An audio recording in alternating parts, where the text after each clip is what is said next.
Yo, welcome back to episode 24 of the Raw Pod. And as you can see, we got cams. Finally, 24 episodes. That's not bad, not long, but 24 episodes over 2 years, which is kind of crazy. I always say I'm trying to be more consistent, and I never do. So, for the millionth time, I'm trying to be more consistent. But if I don't, oh well.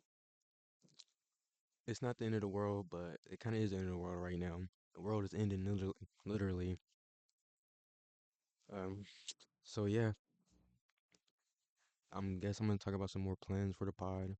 Uh, First and foremost, I'm gonna try to get more guests. And if you're going to be on a pod, as you can see, we got cams, so you gotta look good. You gotta be on your A game, because I'm not gonna do a lot of editing for yeah, because I don't know if this laptop. By the way, shout out D Frank for letting me use this laptop to make this happen. And maybe it does, but I'm not gonna do a lot of editing, so I don't know why my voice is cracking. Maybe I'm so emotional because well, we finally did it after 2 years, 24 episodes. But I don't know. Uh, yeah, more guests and like I just said, the world is kind of ending, or I don't know what's going on. I know what's going on. You know, I'm always in tune. Y'all know me, but y'all might not know what's going on. But I want to see uh more debating, like more different perspectives. Just try to get multiple guests on at one time and let them talk it out. I'll referee it, things like that. Jeez, sorry. Um, yeah, there's just so much I could do with the cam, so I haven't even thought about it. I kind of did this on a whim. They said, hey, let's get the podcast started back up. So I don't even know what to talk about. I guess, you know, because I'm here. Let's talk about what's going on right now. I guess the big story is the war in Iran. It is, it's crazy. This war, if you think about it from a U.S. perspective, there's no point to this war. Like with the ramifications, like after everything that's gone on in the Middle East, which I'm gonna end up doing, like since I have the pod, I'm gonna end up doing a video about that. It's gonna be more like a. By the way, this is gonna be on YouTube now, so should be more universal for everybody because for some reason a lot of people had trouble getting on Spotify, so everybody get on YouTube. But yeah, it makes no sense. You for like the gas prices and after everything America has been through in the Middle East, like the public is more like we don't want no more troops dying for foreign countries. And I'm not defending the Ayatollah by any means. And I agree it's an evil dictator regime. But y'all have to understand a history about Iran. Back in 1953, and this is a known fact, the United States and the United Kingdom, they got together and they overthrew a democratically elected leader of Iran. And they installed what is called a dude called the Shah, who was another dictator, but he was more aligned with like Western interest. It was over oil.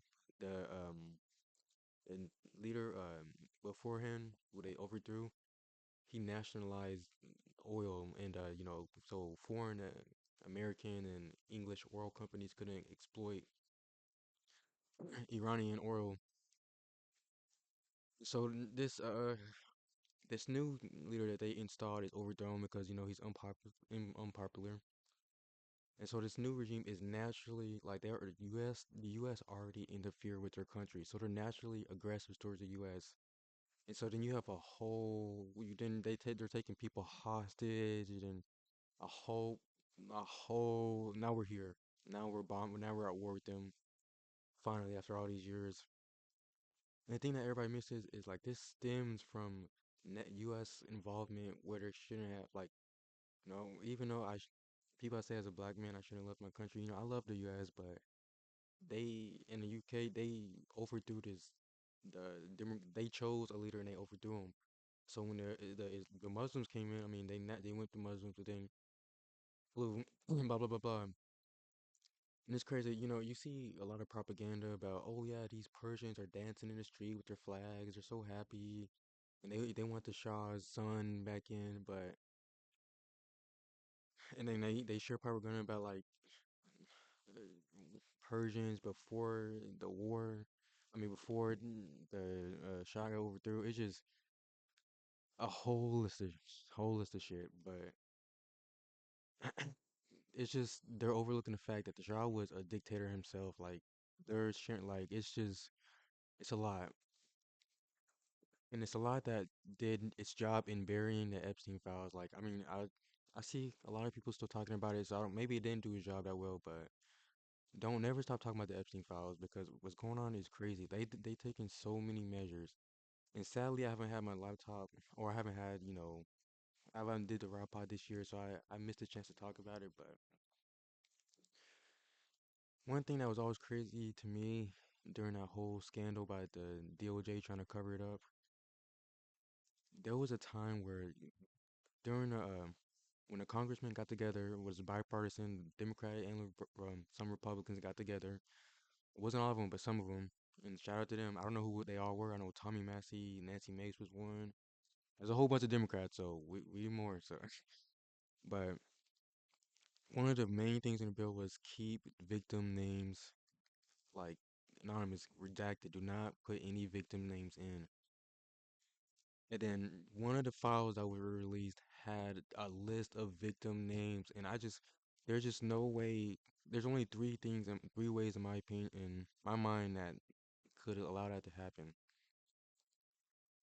That's if the DOJ under Pam Bondi is so incompetent that they miss something that huge, which that is a leadership issue. So there needs to be accountability held for that. That was intentional to what's the word I'm looking for? Intimidate the victims. It was intentional to intimidate the victims, or three, it was an intentional mistake so they could have a reason to then read, take down all the files, and then oh, then we gotta do some more work redacting and stuff, and then they can with like 3 million files, they can redact whatever they want because no one during that whole thing, like people were gradually getting scrolling through it and getting information during the time. So, if they take them down, we don't know what they could have redacted, and so there's still a fight to get all the lists, to get them all released, except for the victims. That's just such a and this is the Department of Justice, so they're supposed to get justice for victims, and they did something like that. Like that is, and then we live in a world. This is one of the reason I got the Raw Pod started back up because I really think, in my opinion, I think there's a lot of negative or misinformation. I'm one of those people that think there's a lot of misinformation in the media, and I do think I have the real information in my head. No, I'm just kidding, but I want to kind of, get my thoughts and opinions out there, and other people. Y'all know this was supposed to be other people joining in, and kind of hasn't been, but anybody can come on. And now that we got this, we can do it online too. So I got a lot of people I talk to online. So if y'all want to hop on, and we can debate online. That'd be nice. But yeah, it's crazy the Iran war. And then of course, one thing we're not talking about with this is that country, which I'm not gonna say because I don't know how YouTube is, but maybe I'm gonna test the waters. Y'all know what country I'm talking about, the Starry David country. How they all play into it, like it's Ghislaine Maxwell, which everybody knows this right now. I'm just gonna bring it up though. Her dad had was a spy who had ties to all these intelligence from different countries, and Mossad was one of them. Mossad and Israel, they always appear. If you just look there, and I'm one of those. I'm not anti-Semitic. I don't think any hatred should be brought up upon Jewish people. As a black man, I don't want hatred on any group. I think that would be hypocritical to put hatred on any group. So it's not a hatred on Jews. So don't, like I said, a lot of people aren't going to see this. Like nobody's going to see this. Maybe a couple people are going to see this. So I don't even need to say, but just get that out there right now. I'm not anti-Semitic. I should think anti-Semitism is fuels Zionism. That's another topic for another time. But yeah, it's crazy. What I think is going on though, a lot of people are getting, especially I think all of Gen Z and Gen Alpha, is like it's I don't think Israel has any hold over them. Like it's over for us and the young ones. We kind of all see with the social media. We all see through Israel. They're literally slaughtering like with- just putting out. They're slaughtering the people. They're slaughtering Arabs in Gaza. And this is another video or whatever it's gonna be. But like the plan is to slaughter Arabs. Like if you do research, the plan is to slaughter Arabs and have Jews successfully colonize. Which there's nothing wrong with, but if these were just average, white people going to Africa, slaughtering the native people, which it has happened over the years, and has been called out and spoken out about it. South Africa, which had good, like South Africa and Israel had strong ties in the past during South Africa's apartheid, and that's just a known fact. And then that's why in current times, this new government that's with the natives of South Africa, really, which is of course they hate the apartheid and all that.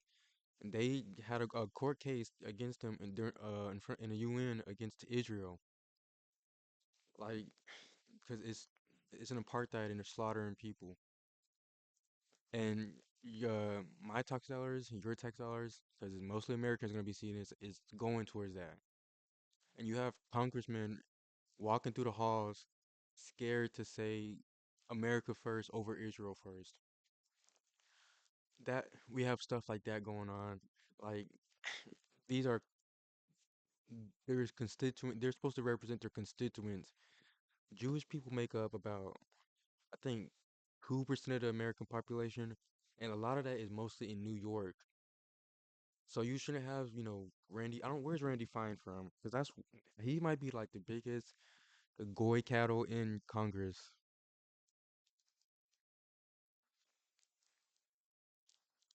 Like it makes sense. Thomas Massey would be against sending money to Israel. It makes sense that I don't, James Fishback. I don't like him. I kind of I agree with some of the things he says, but I don't like him. I don't think he's a valuable candidate, and I think James Fishback is a plant who's going to easily win the Florida election. But it would make sense. It would. Why would a Florida governor want to be sending billions of dollars of Florida tax dollars to Israel? It makes no sense. Like that should be the normal position. Why? What is going on? Well, I know what's going on, but like everybody should be asking what is going on. Why are they forced to why are Floridians forced to support Israel? A lot of Floridians, like there, a lot of them are from Cuba, and that's whatever. And I'm not gonna whatever, but a lot they came from, violence. Maybe they don't want to see their tax dollars going to slaughtering kids. Like the numbers are awful. Like one of them, I don't know the numbers. The numbers are awful. Kids are, and then the ones who aren't dying have gray hair because the stress, like, and it's just they're burying it. And Americans are like, American government is letting it get buried, and they're talking about free speech.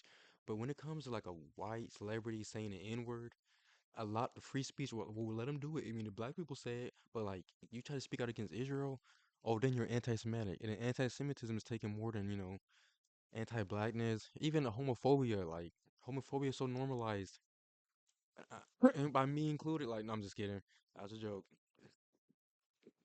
But we, it's just, and the issue isn't that they're, you know, they're limited in hatred.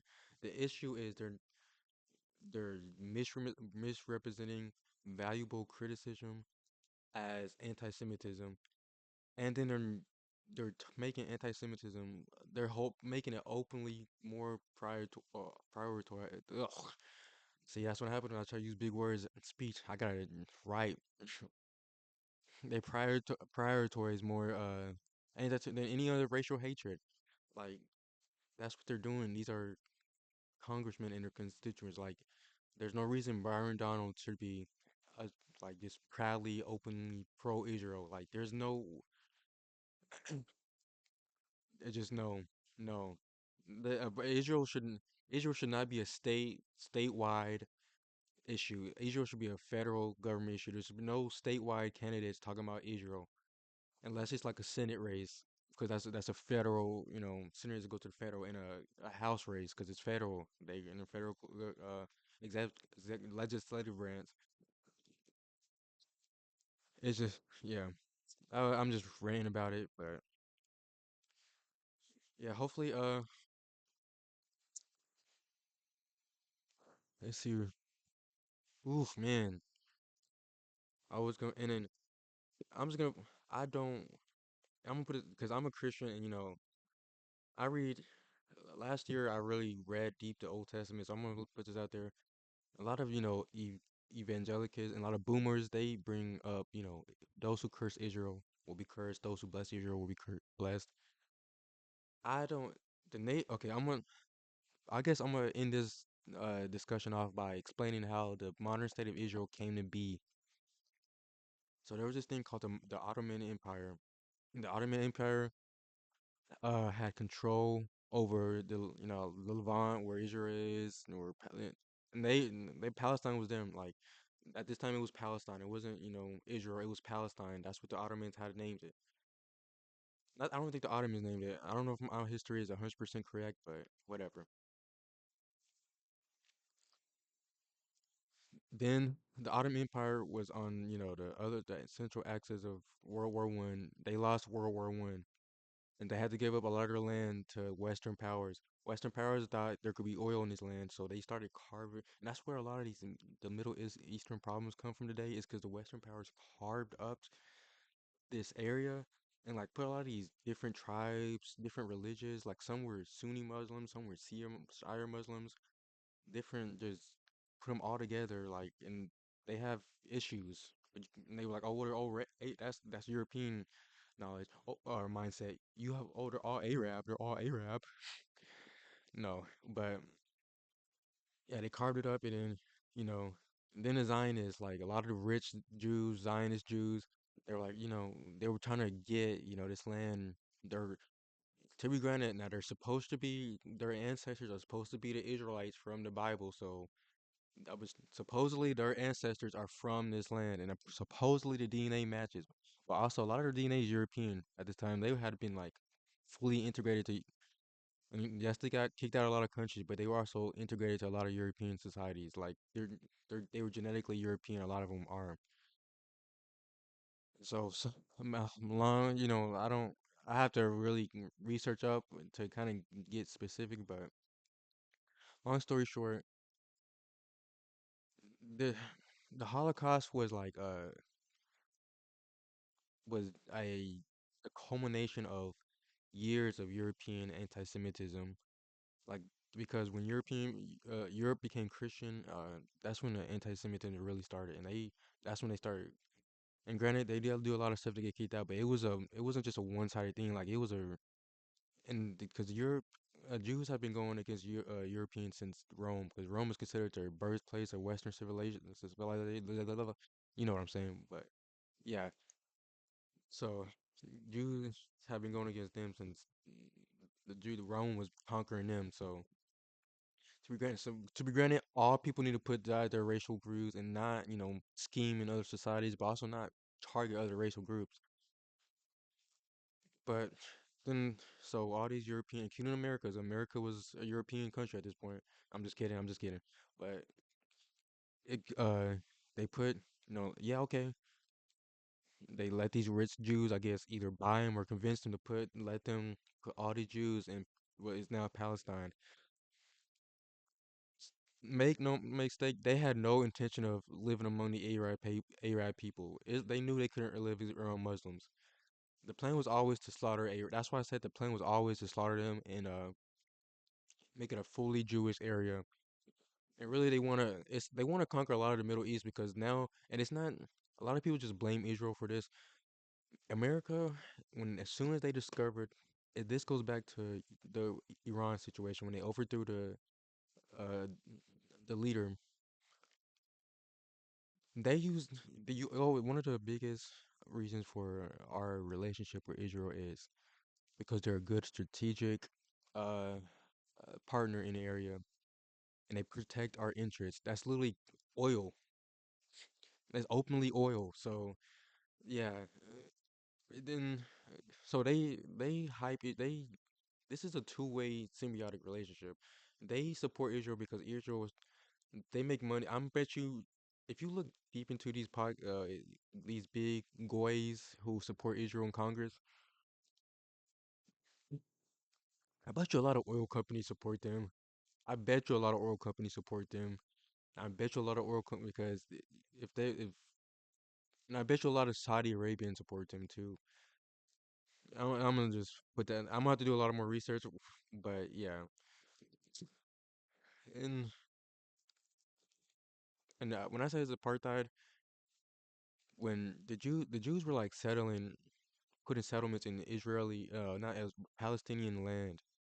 The Israelis were putting settlements in Palestinian land, and like they were carving it up, and then like putting roadblocks, not letting them come through. Like it was apartheid in full effect. And then I'm not gonna get into this right now, but because it's 20 minutes, and I wanted this to be a short episode because I wanted to see how it goes. So, uh, I might have another guest tonight. My friend, my homie, first guest of 2026. Uh, so it looks like Wesley Mark. I'm not gonna say his full name, but my friend Wes might be on your first guest of 2026. So, yeah, I like a good rant episode. I like this format. Let's see how it's gonna go. See you next time.